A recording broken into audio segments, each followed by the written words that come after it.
Dettol দিয়ে জায়গাটা সবসময় পরিচ্ছন্ন রাখি।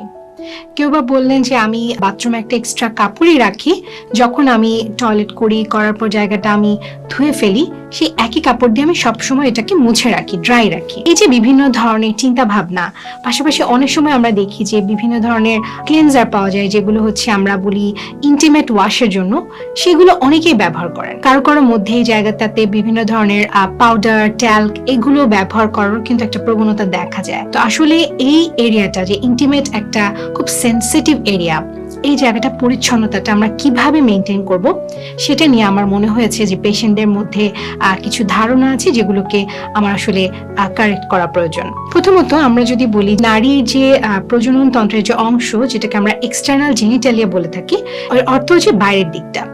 ভিতরে যে জরায়ু, টিউব, জরায়ুর মুখ থাকে, সেটা কিন্তু আমরা দেখতে পাচ্ছি না। বাইরের দিক থেকে যে অংশগুলো আমরা দেখতে পাই, আমাদের ডাক্তারি ভাষায় এই জায়গাটাকে আমরা বলে থাকি এক্সটার্নাল জেনিটাল এরিয়া। এবং এই জায়গাটাতে যেটা থাকে যে দুই পাশে দুটি পর্দার মতো থাকে, এটাকে আমরা ল্যাবিয়া মেজোরা, মাইনোরা বলি। এবং এই দুটি পর্দার ফাঁক দিয়ে যে ওপেনিংটা, সেটা হচ্ছে আমাদের ইন্ট্রয়েটাস অথবা হচ্ছে আমাদের ভ্যাজাইনার যে মুখটা, অর্থাৎ ওপেনিং। তো এই জায়গাটা স্বাভাবিক নিয়মে সামনের দিকে প্রস্রাবের রাস্তা এবং পিছনের দিকে আমাদের যে বায়ুপথটা আছে, দুটো পথের মাঝে থাকে। এবং এই কারণে দেখা যায় যে নারীদের ক্ষেত্রে প্রস্রাবে ইনফেকশন হওয়ার চান্স কিন্তু অনেক বেশি থাকে। সেই কারণে মাসিকের রাস্তার যে পরিচ্ছন্নতাটা প্রয়োজন, সেটা কিন্তু আমাদেরকে খুব সচেতন ভাবে মেনটেন করতে হয়। এখন এটা মেনটেন করার জন্য কি করতে হবে? অনেকে আমার কাছে জানতে চান যে ম্যাডাম, আমি কি কোনো ইন্টিমেট ওয়াশ কিনবো কিনা, অথবা আমি আলাদা করে কোনো কিছু ব্যবহার করব কিনা।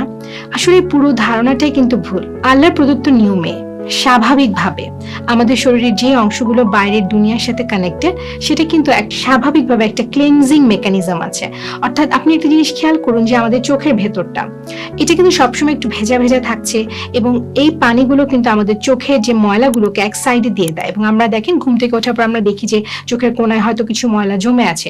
এটা আপনি বা আমি কিন্তু ক্লিন করিনি, এটা খুব স্বাভাবিক নিয়মে আমাদের কর্নারে চলে আসছে এবং আমরা এটাকে ক্লিন করে ফেলছি। একইভাবে মাসিকের রাস্তা কিন্তু তার নিজের মতো করে পরিষ্কার হতে চায়।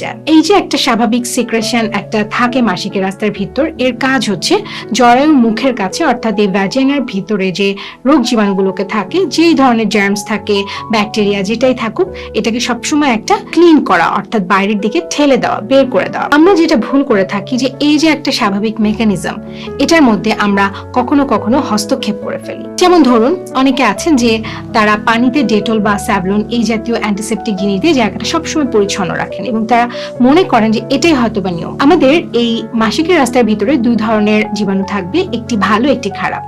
অর্থাৎ কিছু জীবাণু থাকে যারা এই মাসিকের রাস্তার ভিতরেই থাকে জায়গাটাকে প্রোটেক্ট করার জন্য, এবং কিছু জীবাণু থাকে যেটার পরিমাণটা বেড়ে গেলে সাদা স্রাবের পরিমাণ বেড়ে যায়। ধরুন আপনি ডেটল বা এই জাতীয় একটি অ্যান্টিসেপ্টিক ওয়াশ দিয়ে জায়গাটাকে পরিচ্ছন্ন করছেন, এতে কি হবে? এই যে জীবাণুগুলো ছিল সব ক্লিন হয়ে যাবে। আপনি হয়তো ভাবছেন আপনি পরিষ্কার করে ফেলেছেন জায়গাটা, কিন্তু একটা জিনিস দেখুন, যে ভালো জীবাণুটা ছিল, যে ওই জায়গাটাকে প্রোটেক্ট করত, সেটাও কিন্তু নষ্ট হয়ে যাচ্ছে। অর্থাৎ জায়গাটা এখন সৈন্যবিহীন, এবং সেই জায়গাটাতে পরবর্তীতে যদি কোনো খারাপ জীবাণু আসে, তার জন্য বাসা বাঁধাটা সহজ হয়ে যাবে। এর পাশাপাশি আরো কিছু জিনিস আমরা অনেক সময় করে থাকি, যেটা হচ্ছে যে আমরা বিভিন্ন ধরনের ক্লিনজিং ম্যাটেরিয়াল ইউজ করে থাকি। আমরা মনে করি যে এটা স্পেসিফিক্যালি ভ্যাজাইনার জন্য হয়তোবা তৈরি, এটা পরিষ্কার করলেই জায়গাটা খুব পরিচ্ছন্ন থাকবে। মাসিকের রাস্তার ভিতরে এই যে অঞ্চলটা, যেটাকে আমরা বলছি যে ভ্যাজাইনাল ওপেনিং, এই জায়গাটার পরিবেশটা কিছুটা আমাদের অ্যাসিডিক। তো এই অ্যাসিডিক পরিবেশটাকে মেনটেন করা প্রয়োজন কেন? কারণ এই অ্যাসিডিক পরিবেশটা অন্য জীবাণুকে বাড়তে মানা করে। কিন্তু দেখা যায় যে আমরা যে বিভিন্ন ধরনের প্রসাধনী যেগুলো আমরা ইউজ করে থাকি, আমরা মনে করছি যে এই জায়গাটা দিলে জায়গাটা ক্লিন হবে, এটা এই অ্যাসিডিক ভাবটাকে রাখে না, সেটা ক্ষারীয় হয়ে যায় কিছুটা। কারণ সেই জিনিসগুলো যেগুলো আমরা ম্যাটেরিয়ালস গুলো কখনো কখনো ইউজ করে থাকি, এগুলো থেকে ক্ষারের পরিমাণটা বেশি থাকে। এই যে একটা ভারসাম্য নষ্ট হয়, এই নষ্টের কারণে ভালো জীবাণুটা বাড়তে পারে না এবং খারাপ জীবাণু এসে বাসা বাঁধে।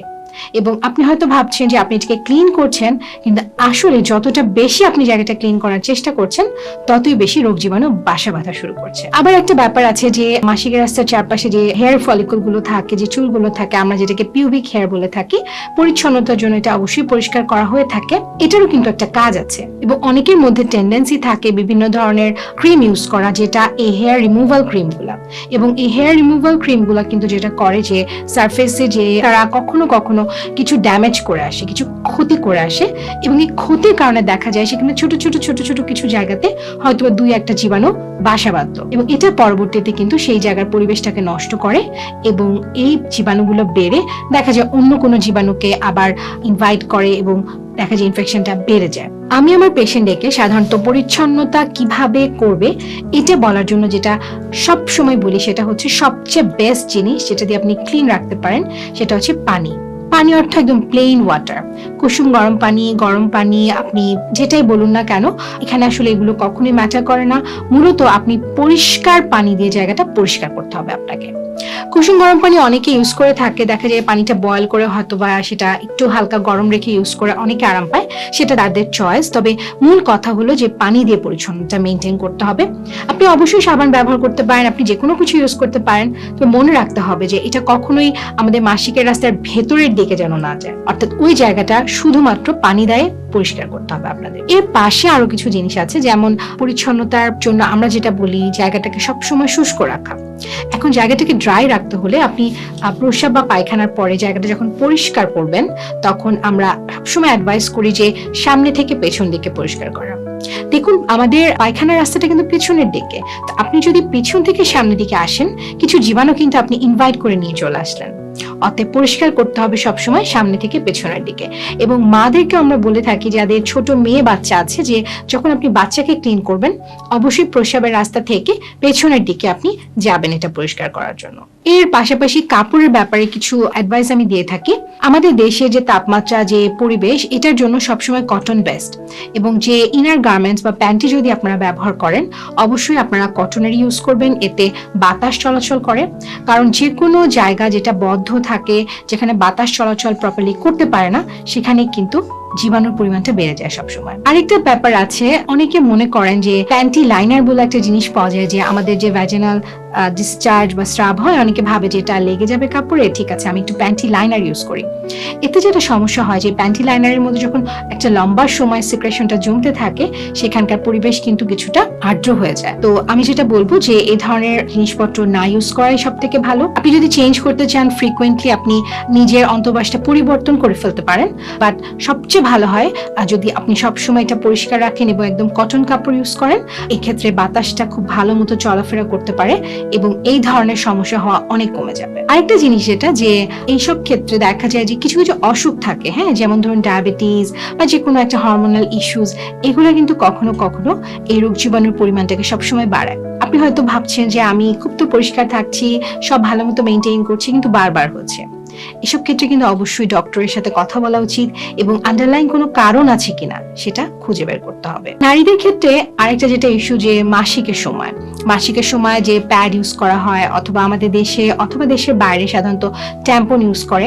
তো দেখা যায় যে ট্যাম্পনটা অনেক লম্বা সময় যদি রয়ে যায় এটা কিন্তু রোগ জীবাণুকে ইনভাইট করে থাকে, এবং এটা ফ্রিকোয়েন্টলি অন্তত 8 ঘন্টা পরপর যেন চেঞ্জ করে ফেলা হয় প্যাডও, এটা কিন্তু আমাদেরকে খেয়াল রাখে। নারীদের যোনিপথের পরিচ্ছন্নতা নিয়ে আসলে অনেক ধরনের আইডিওলজি অনেকের মধ্যে আছে।